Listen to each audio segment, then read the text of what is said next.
धीमी थी पर सुकून था।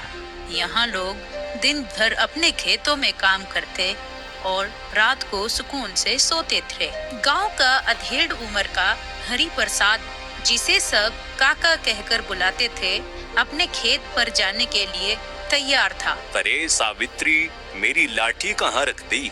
रोज मुझे अलग अलग जगह पर मिलती है। अजी, और कहाँ होगी, पड़ी होगी यहीं कहीं, देख लीजिए। चलो छोड़ो, आज बिन लाठी के ही चला जाता हूँ। तभी हरि प्रसाद को कोई आवाज लगाता है। अरे काका, चलिए आज खेत नहीं जाएंगे क्या? अरे लो देखो, रमेश भी आ गया। अरे आया रमेश, वही रुक। फिर हरि प्रसाद घर के बाहर आता है और रमेश के साथ खेत पर जाने लगता है।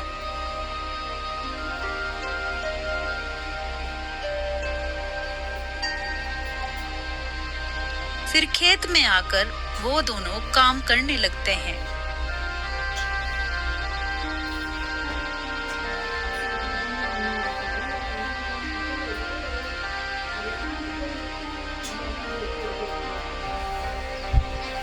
शाम तक काम करने के बाद वो दोनों थक कर बैठ जाते हैं। अरे भाई रमेश, आज तो गर्मी ने बहुत बुरा हाल कर दिया है। काका, अब बूढ़े होते जा रहे हैं आप, थकन और गर्मी तो ज्यादा लगेगी ही अब। अरे क्या बात करता है तू? अभी भी तुझ जैसे दो को मैं अकेला काफी हूँ। ऐसे ही सब गांव वालों का जीवन खुशी खुशी बीत रहा था, पर शायद ज्यादा दिन तक नहीं, क्योंकि उसी रात गांव वालों की सुकून की नींद छिनने वाली थी।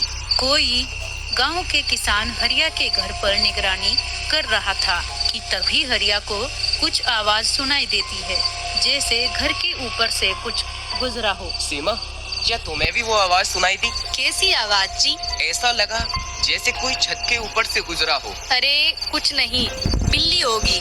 काफी रात हो गई है, सो जाइए अब। हरिया ज्यादा गौर नहीं देता और फिर वो दोनों सो जाते हैं।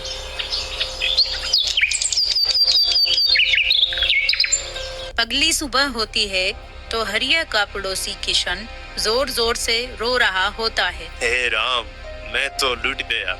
मेरी साल भर की मेहनत के पैसे कोई चुरा कर ले गया। किशन को रोता हुआ देख हरिया उसके पास आकर पूछता है। क्या हुआ किशन भाई, रो क्यों रहे हो? क्या बताऊं हरिया भाई, कल ही बाजार से फसल बेच कर आया था। फसल के सारी जमा पूंजी चुरा कर ले गया कोई। अरे नहीं, ये तो बहुत बुरा हुआ।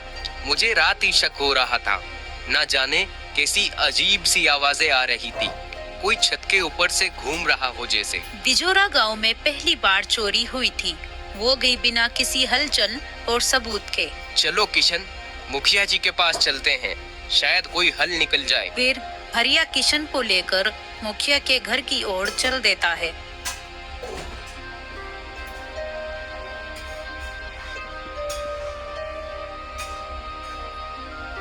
थोड़ी दूर चलते ही रास्ते में उन्हें अपने घर के बाहर खड़े हुए हरि प्रसाद और रमेश मिलते हैं। अरे किशन, हरिया, मुंह लटकाए कहाँ जा रहे हो?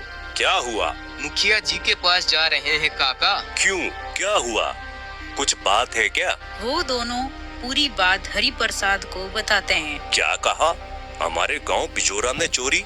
पर ऐसा कैसे हो सकता है? ये तो बहुत गंभीर मामला है। चलो, मैं भी तुम्हारे साथ चलता हूँ। रमेश, तुम खेतों की ओर निकलो, मैं मुखिया जी के पास से होकर आता हूँ।